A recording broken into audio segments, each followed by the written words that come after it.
Hey, Father John Muir here. Welcome to Catholic Breakfast. Today I'm talking about the 2019 Academy Award winning movie Parasite, as a way of exploring, really in some ways, the forgotten commandment and all the spiritual power in it. And I'm talking here about the 10th commandment.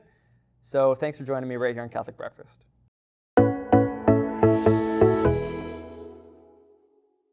Just incredibly riveting movie. Parasite, 2019. You know, it's the first, as far as I know, it's the first non-English speaking movie to ever win Best Motion Picture. So right there, hopefully it gets your attention. If you haven't seen that, I would recommend it. I think it might be rated R because of some of the violence in the movie, but it's extremely beautifully made and a lot of spiritual depth in it. Here's the basic plot. It's about a very poor slum family in South Korea, the Kim family, who little by little insinuates themselves through a host of lying and deceiving means to be very involved as employees for the very well-to-do Park family. It's about this family trying to get themselves out of the slum and up into sort of a higher socioeconomic stance. But it's really a moral drama, and that's what I want to focus on. What gets the story going in the early part of the movie is in the Kim family, there's a mother and a father. There's a teenage daughter and teenage son. They're in this terrible, slummy, submerged underground kind of basement apartment in a very terrible part of town. The son, his name's Kiwoo, his buddy comes to him and asks him if he will temporarily take his job as a tutor for the daughter of the very well-to-do Park family. But he says, well, look, I'm not a university student. They only want university students to tutor their daughter in English. And his friend tells him, look, your sister is great at forging documents. She'll just have her forge a document that you're a university student, and you'll get the job no problem. That's exactly what he does. His sister is very good at forging documents. She makes this fake document that says he's a university student. He ascends all the way up, both physically and socioeconomically, to get to this beautiful house where there's this very kind of everything's perfect world. And the mom of this family, she says, I don't even care about the documents. And she eventually hires him. And then little by little, Kiwoo starts to draw in his family to start lying and getting jobs for this family. When you're watching the movie, at least when I was, it was very easy to be cheering for Kiwoo and his family because A, just the sympathy of it, and B, that's a basic human desire. I want to ascend in my life. I want to get better at things. That's just a fundamental human desire. But what starts to emerge in the story is something pretty dark. There's a scene where the family is, the Kim family, the poor family, are in the house. They're all there, and the Park family's off camping one night.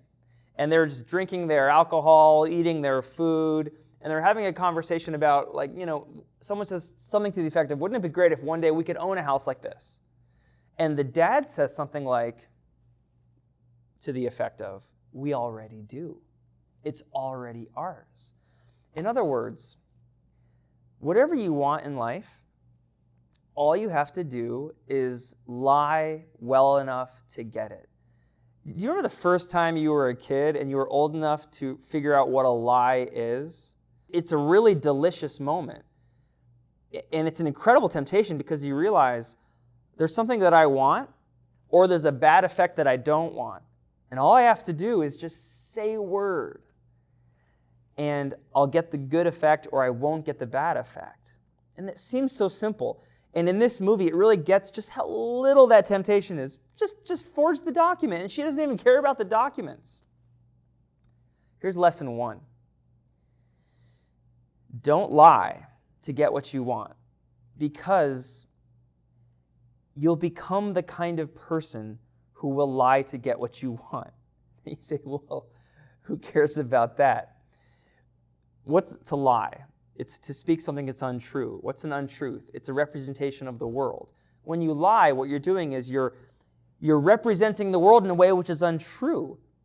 And do you think for a second that the world is not going to figure it out? The world is going to snap back on you.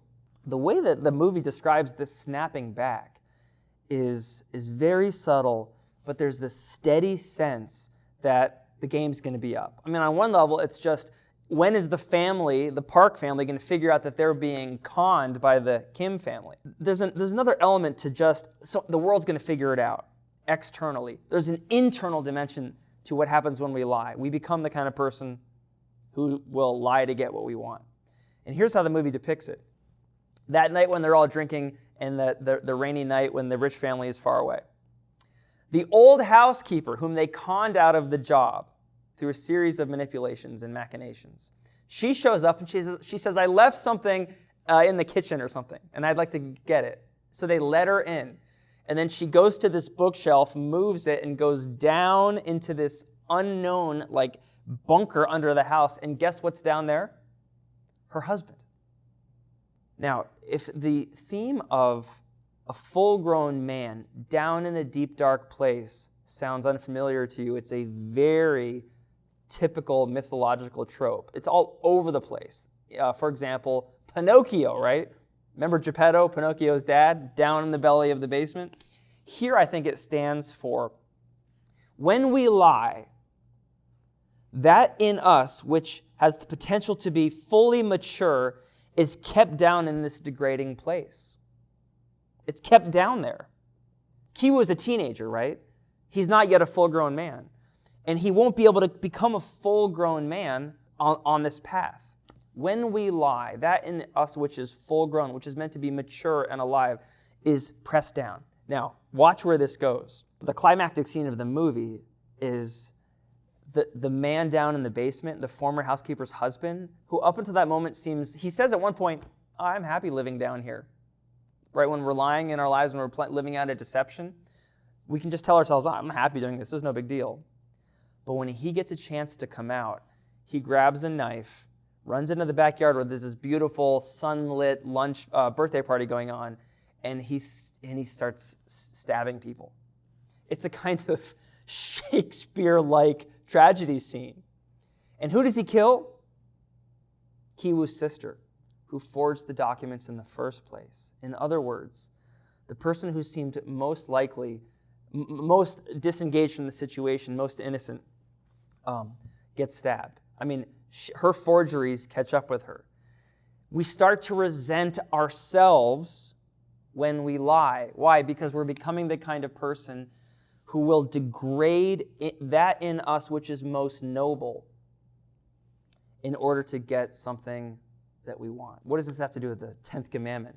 When we covet what our neighbor wants, there can be a lot of resentment in that, right? Which leads to envy. I see something that you have which is good, and now I'll give into the sin of envy, which is this kind of destructive, violent motion, a spiritual motion of destruction. That's exactly what this scene unleashes. It's a shock because you just feel like, where'd all this violence come from? And I thought to myself, well, the writers of this movie know very well where it comes from. If desire turns into greed, greed leads to a lie will inevitably lead to a kind of expanding circle of lies, which draws other people in, and that eventually leads to this degradation and resentment, which erupts in violence. That's the second lesson. So the first lesson is don't lie to get what you want, because not only will reality snap back on you, you become the kind of person who will do that terrible thing. Secondly, lying will lead to violence if it is unchecked. That's just how it works. That's what the man in the basement reveals. Third, maybe a little less dark, and this is kind of a black comedy psychological thriller. I think the third and final lesson I'll point out in Parasite is what's the proper way to fulfill desire, right? So that we're not coveting our neighbor's goods in a way that leads to this destructive, envious, greedy behavior, which can sort of take us out and take other people out with us. Well, I think you see that gesture too later in the movie when this terrible act of violence has happened, and instead of the movie ending, what happens is Kiwoo's dad, who, by the way, also grabs the knife and kills Mr. Park, the rich man. And Mr. Park never did anything to him. It's just that sheer act of resentment. He just kills the man because the man has things that he doesn't have, and perhaps acquired it through licit means. Okay. Now Mr. Kim goes down into the basement to hide from the police, and that's where he lives. And Kiwoo then kind of goes through this kind of fantasy dream about how will I get my dad out of there? In other words, it's Pinocchio, right? How will Pinocchio get Geppetto out of the darkness of the belly of the beast?